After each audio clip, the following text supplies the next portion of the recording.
Henry is an action-packed film based in the future somewhere in Russia. The movie is unlike any other because it is filmed in the first-person perspective, which makes it feel like you're watching a video game as the movie progresses. The main character is called Henry, and he does not have much of an identity. He can't speak and has none of his own memories. Although he lacks in character depth, he makes up an unmatched raw killing ability. The overall premise of this movie is very simple. A bad guy, in this case, Akins, took Henry's wife, and now he has to get her back. In the last scene of the movie, we see Akin fully enraged. He begins to levitate, pulling energy from everything around him, making glass shards and dead bodies circle around him in the sky. Akin's eyes are blue and white for most of the movie, until the last scene where his eyes turn red because he is empowered by his hatred for humanity. Henry leaps on the bodies, using them as a staircase, and brings down Akin. Then Henry pulls a wire from inside of his body to constrict around Akin's mouth till he decapitates from the jaw. The reason why the director did this was to tie it into the beginning of the movie. Akin asked one of the lab workers named Timothy if he saw Henry when Estelle brought in his remains. They described how mutilated his body was and that his jaw was shattered in pieces.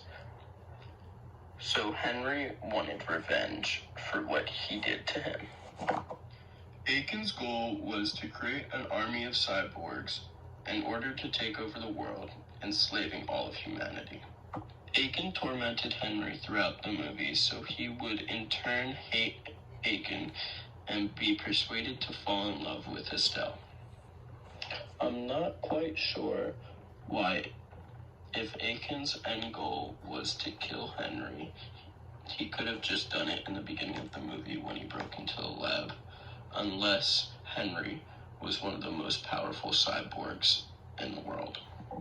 In the final scenes of Hardcore Henry, we see, as mentioned before, with how Akon goes full power, and we fully embrace some more of this fantasy and futuristic theme that we were already basically on the edge of.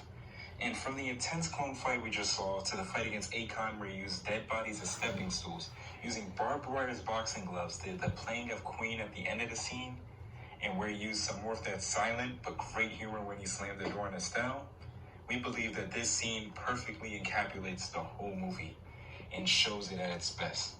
Now, going on to what we believe this meant in the film, we believe that when he woke up to see Estelle's betrayal, it was more of a definite play on earlier scenes of the movie when those two interacted, because it seemed that she was always the damsel in distress, and it really only was there to give him an actual goal to follow. So to see her in this position of power over him, and to really paint him as being vulnerable and being human, because let's face it, beforehand, he didn't really seem human. He seemed more robot than human, due to the fact that he would just tear through hundreds of people in the span of 10 minutes with nothing but the stuff that he finds on the ground. So this really humanizes Henry here, especially with the flashback where he was called, and I quote, a little pussy, which really gives him that drive to get back up, which just gives us some more character. It really works here in this movie, and it just gives us some more subtle character moments.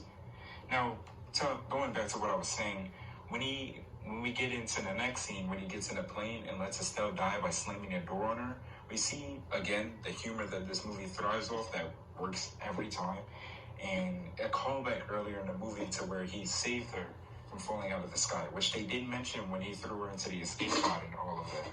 So we chose this scene because we feel that this scene really represents everything the movie did well.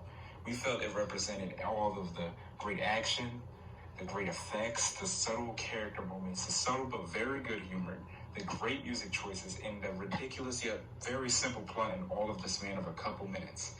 And in the words of Brap2, a critic on IMDb, this scene in this movie by extension is just bloody fun. And we even get to see some more of the stuff that really helps sell this movie in the ending credits, with the perfect music choice, the return of that stylish intro that it had before, now in the form of an outro, and Jimmy calling him yet again, saying that he needs his help one more time, which could play into for the sequel. This movie leaves you with a lot of unanswered questions. I can't wait to see if they make a sequel. Thank you for watching my video. Don't forget to grade us on Canvas below.